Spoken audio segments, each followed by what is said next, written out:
धूप और छांव की तरह हमारे जीवन में सुख और दुख आते रहते हैं।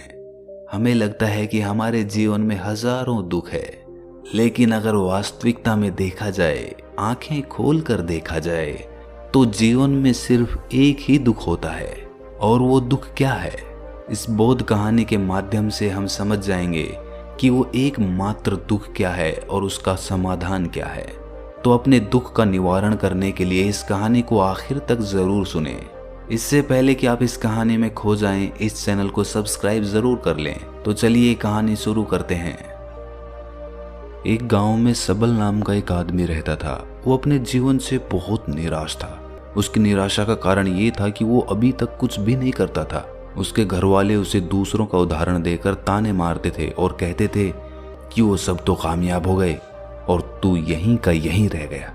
जब भी वो कहीं बाहर जाता तो लोग उससे पूछते कि तुम क्या कर रहे हो भाई, और उसे ये कहने में बहुत शर्म महसूस होती कि वो अभी कुछ नहीं कर रहा, कुछ करने की कोशिश कर रहा है। धीरे धीरे उसने लोगों से मुंह छिपाना शुरू कर दिया। उसका दुख इतना बड़ा था कि उसको लगता था कि वो धरती पर एक बोझ है और उसके बस में कुछ भी करना नहीं है, वो कुछ कर ही नहीं सकता।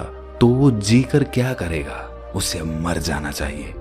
वो अकेले में बैठकर रोता और भगवान को दोष देता। एक दिन उसने नगर में एक गुरु को देखा जो दुख के ऊपर अपना प्रवचन दे रहे थे। गुरु कह रहे थे कि दुख एक गुरु की तरह होता है जो आपको जीवन के बारे में समझाता है और आपको सही से जीने का तरीका बताता है। आप चाहें तो दुख रूपी गुरु से अपना जीवन सीख सकते हैं या दुख में डूबकर बैठे बैठे रो सकते हैं। सबल भी ये बातें सुन रहा था। जब उपदेश खत्म हुआ तो उसने गुरु से कहा, दुख कुछ सिखाकर नहीं जाता बल्कि पीड़ा देकर जाता है। दुख की पीड़ा अनंत होती है। ऐसा लगता है कि इसके बाद कुछ नहीं मिलने वाला, कुछ नहीं होने वाला। मृत्यु भी उसके सामने कम लगती है। गुरु ने पूछा कि क्या दुख है तुम्हें? सबल ने अपनी सारी परेशानी गुरु को बता दी और कहा कि मेरे दुख का आपके पास कोई समाधान नहीं है। गुरु ने मुस्कुराकर कहा कि जब तुम्हारे जीवन में असली दुख आए तभी मेरे पास आना, मैं उसका समाधान अवश्य करूंगा। ये कहकर गुरु वहां से चले गए। सबल ने सोचा कि क्या मेरा दुख असली नहीं है? क्या ये दुख जो मैं झेल रहा हूं दुख नहीं है? कोई भी मेरे दिल का दर्द नहीं समझता। अरे घर वाले नहीं समझते तो गुरु क्या समझेंगे? अपने दुखों से परेशान होकर सबल ने एक निर्णय लिया कि वो कुछ करके दिखाएगा। उसने एक छोटा सा व्यापार शुरू किया। उसे उसके व्यापार में सफलता नहीं मिल रही थी, पर उसके घर वाले बहुत खुश थे कि वो कुछ तो प्रयास कर रहा है। धीरे धीरे उसे सफलता मिलने लगी और फिर उसने रफ्तार पकड़ ली। वो 2 सालों के भीतर ही एक बड़ा व्यापारी बन गया। अब उसके आसपास काफी लोग थे जो उसे पसंद करते थे, जो उसकी चिंता करते थे, जो उसके कार्यों की सराहना करते थे, प्रशंसा करते थे। उसके माता पिता भी अपने बेटे की प्रशंसा करते करते नहीं थकते थे। उसके मित्रों की संख्या दिन ब दिन बढ़ती जा रही थी और वो बहुत खुश था। फिर उसके कुछ दोस्तों ने उसको सलाह दी कि उसे अपना व्यापार अब और बड़ा करना चाहिए। जब वो बड़ा व्यापारी बनकर इतना खुश है तो सोचो, अगर तुम इस नगर के, इस राज्य के सबसे बड़े व्यापारी हो जाओगे तो कितना सुख होगा तुम्हारे पास, कितने लोग तुमसे जुड़ेंगे, कितना यश तुम्हारा फैलेगा। स्वयं राजा भी तुम्हारी तारीफ करेंगे और जरूरत पड़ने पर तुमसे ही धन उधार लेंगे। ये बात सबल के मन में बैठ गई और अब वो और ज्यादा मेहनत करने लगा। लेकिन ये सब कुछ उसे बहुत जल्दी चाहिए था। ज्यादा समय इसमें वो बर्बाद नहीं करना चाहता था। इसीलिए उसने कुछ ऐसे काम किए जो उचित नहीं थे। उसने बहुत बड़ी मात्रा में धन उधार ले लिया और वो यहीं पर नहीं रुका। ज्यादा मुनाफा कमाने के चक्कर में उसने अपनी माल की गुणवत्ता खराब कर दी। उसके मित्र उसे जैसा कहते थे वो वैसा ही करता रहा। दूसरे व्यापारियों के खिलाफ षड्यंत्र भी रचने उसने शुरू कर दिए। अब उसके जीवन का सुकून कहीं चला गया था। उसे अब रातों में नींद नहीं आती थी। वो हमेशा कुछ उधेड़-बुन में लगा रहता था। सुख साधन की सारी वस्तुएं होने के बाद भी उसे किसी चीज में सुख नहीं मिल रहा था। एक दिन सबल अपने रथ में बैठकर एक मार्ग से जा रहा था। रास्ते में उसने उसी गुरु का आश्रम देखा। वो गुरु के पास पहुंचा और कहा, गुरुदेव, आपने कहा था कि असली दुख हो तो ही मेरे पास आना। मेरे जीवन में बहुत दुख है, मैं रात को सो भी नहीं पाता हूँ। सबल गुरु को अपनी सारी बात बताता है। गुरु ने कहा कि जब तुम पहली बार मिले थे तब भी तुम किसी दुख में थे, उस दुख से तुमने क्या सीखा? सबल ने कहा, मैंने सीखा कि केवल सोचने मात्र से कुछ नहीं होता। अपनी सोच को साकार करने के लिए कर्म करना पड़ता है, और केवल कर्म करने से कुछ नहीं होता। कर्म को अंतिम पड़ाव तक ले जाना आवश्यक होता है। चाहे रास्ते में कितनी भी बाधाएं आए, कितनी भी निराशा आए, चाहे ऐसा क्यों ना लगे कि अब कुछ नहीं होगा, तब भी ये मानकर कि जो कार्य मैं कर रहा हूं मैं इसमें सफल होकर ही रहूंगा, कर्म करना चाहिए। लोग केवल सफल आदमी को ही महत्व देते हैं, बाकी चाहे कोई कितना भी अच्छा क्यों ना हो, इस दुनिया के लिए वो बोझ ही कहलाता है। गुरु मुस्कुराए और कहा, जब तुम्हारे जीवन में असली दुख आए तब मेरे पास आना, मैं उसका समाधान अवश्य करूंगा। सबल फिर से आश्चर्यचकित हो गया कि ये दुख क्या असली दुख नहीं है? असली दुख और होता क्या है? लेकिन उसने कुछ नहीं बोला। सबल ने गुरु को एक घड़ा भेंट किया जो सोने के सिक्कों से भरा था। घड़े को देखकर गुरु ने कहा कि इस घड़े को वहां उस पेड़ के नीचे गड्ढा खोद कर दबा दो, ये मेरे किसी काम का नहीं है। सबल ने ऐसा ही किया और वो वहां से चला गया। धीरे धीरे सबल को व्यापार में घाटा होने लगा।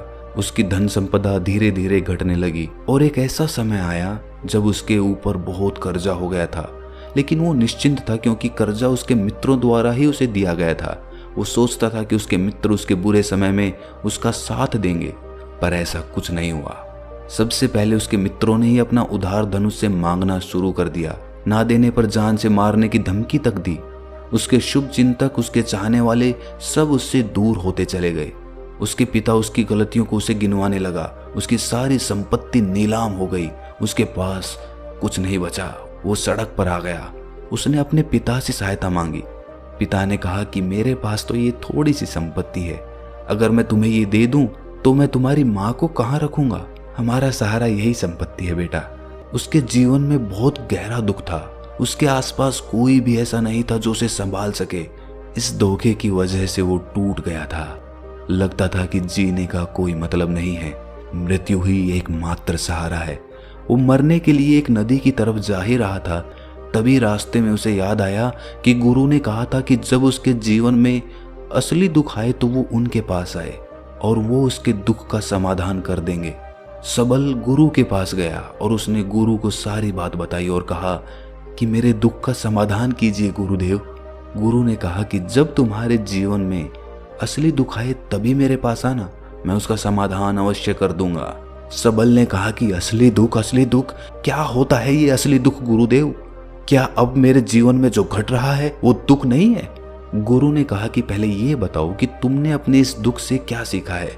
सबल ने कहा कि जो लोग तुम्हारी तरक्की के पीछे पीछे तुम्हारे साथ आए हैं वो तुम्हें धोखा देंगे, क्योंकि तुम्हारे बुरे समय में वो तुम्हारा साथ नहीं देंगे बल्कि तुम्हारा फायदा उठाएंगे।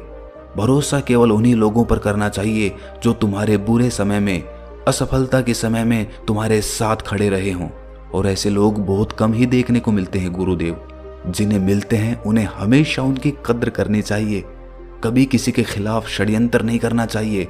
ईमानदारी और धैर्य के साथ काम करना चाहिए। लालच नहीं करना चाहिए।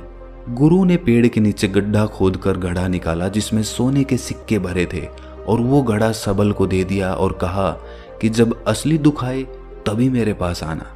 सबल को उस घड़े से थोड़ी उम्मीद मिली। उसने गुरु को प्रणाम किया, धन्यवाद किया और वो घड़ा लेकर चला गया। उस धन से उसने दोबारा व्यापार शुरू किया और अब वो छोटा सा व्यापारी बनकर भी खुश था और ईमानदारी से काम करते करते वो फिर से एक बड़ा व्यापारी बन गया। हालांकि इसमें उसे अब कुछ समय लगा, लेकिन अब वो खुश था। उसका जीवन खुशियों से भरा था। लेकिन आप कितने ही अच्छे हैं, कितना ही अच्छा काम करते हैं, दान करते हैं, पुण्य करते हैं, लोगों की मदद करते हैं, जीवन में दुख सबके आता है। तो सबल के जीवन में भी फिर से दुख आया। उसके माता पिता की मृत्यु हो गई। वो दोनों एक ही दिन मृत्यु को प्राप्त हो गए। सबल अपने माता पिता से बहुत प्रेम करता था, इसीलिए उसे बहुत गहरा आघात लगा। वो उन्हें शमशान ले गया, वहां पर उनकी अंतिम क्रिया की। सबल ने जब उन्हें चिता में जलते हुए देखा तो उसका मन बेचैन हो उठा। उसके मन में हजारों सवाल खड़े हो गए। वो घर वापस आया तो उसने अपने माता पिता की संपत्ति को देखा जिसके लिए वो हमेशा लड़ते रहते थे। आज वो लावारिस की तरह पड़ी थी। उसकी देखरेख करने वाला, उसे देखने वाला कोई नहीं था। उसके पिता ने जो भी इकट्ठा किया था सब यहीं पर रह गया था।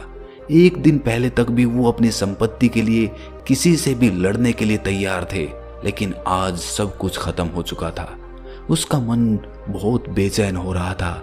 लग रहा था जैसे कुछ खाली है, कुछ अकेलापन सा है, कुछ डर है, कुछ है जो समझ नहीं आ रहा। इसीलिए वो गुरु के पास पहुंचा। गुरु ने सबल को देखते ही कहा कि क्या कोई दुख है? सबल ने कहा कि जीवन में वैसे तो कोई दुख नहीं है गुरुदेव, सब ठीक ही है, सब सुखी हैं, पर आज मेरे माता पिता की मृत्यु हो गई और मेरा मन बहुत दुखी है। गुरु ने कहा कि इसमें दुखी होने वाली क्या बात है? एक दिन तो सबके प्रियजनों को मर जाना ही है। जीवित तो यहाँ कोई नहीं रहा और ना ही कोई रहेगा। तुम भी एक दिन मर जाओगे, हो सकता है कल, या कहो आज, या कहो तो अभी भी तुम मर सकते हो। सबल ने कहा कि गुरुदेव आप ये क्या कह रहे हैं? मैं भी मर जाऊंगा? अरे मैं तो अभी जवान हूं।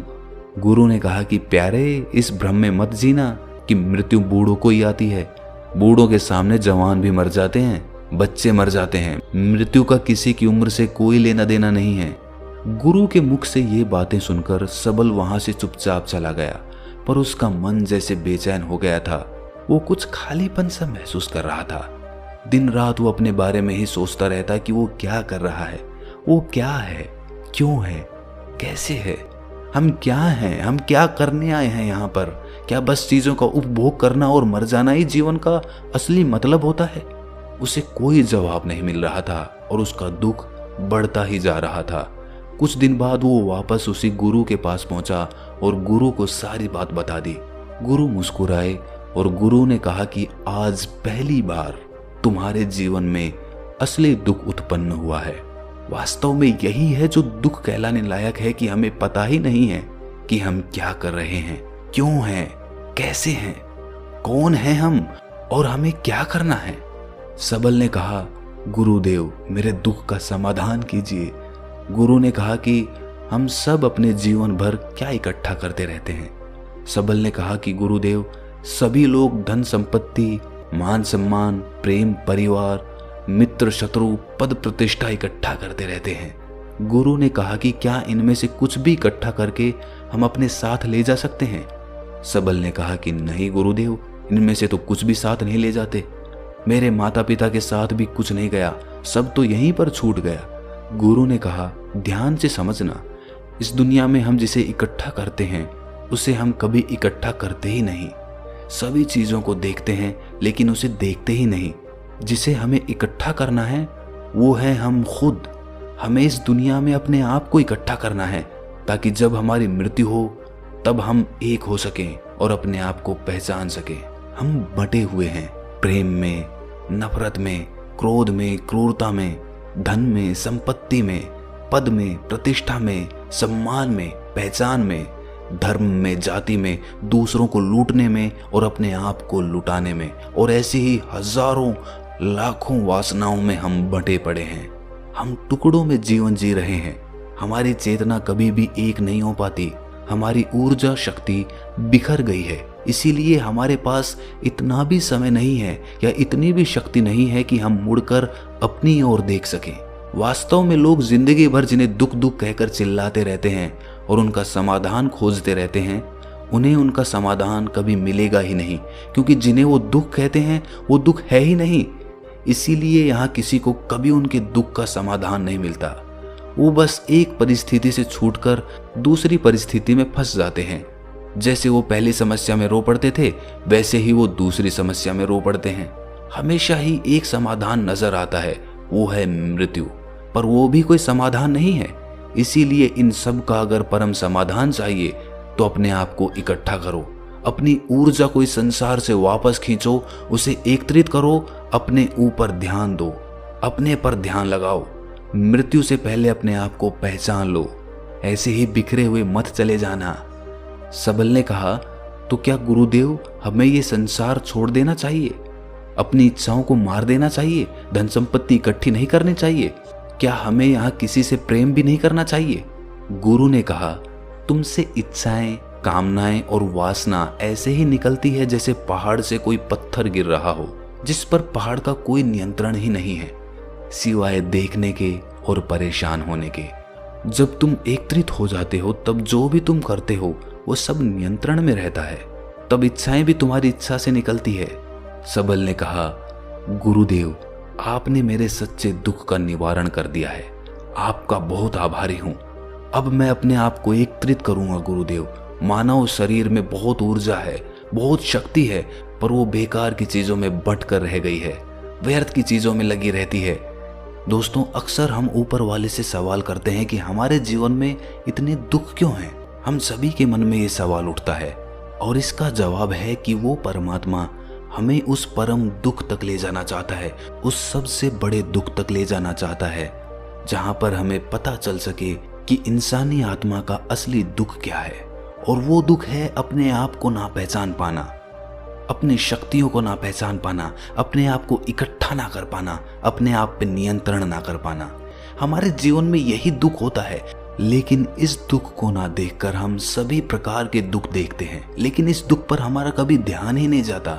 और वास्तव में होना ये चाहिए कि जब हमारे जीवन में दुख आते हैं तो हमारी सोच वहां पर जानी चाहिए कि मैं क्यों हूं, मैं क्या हूं। और जब ये एकमात्र दुख आपके जीवन में आपको नजर आता है, तब आप ध्यान की तरफ बढ़ते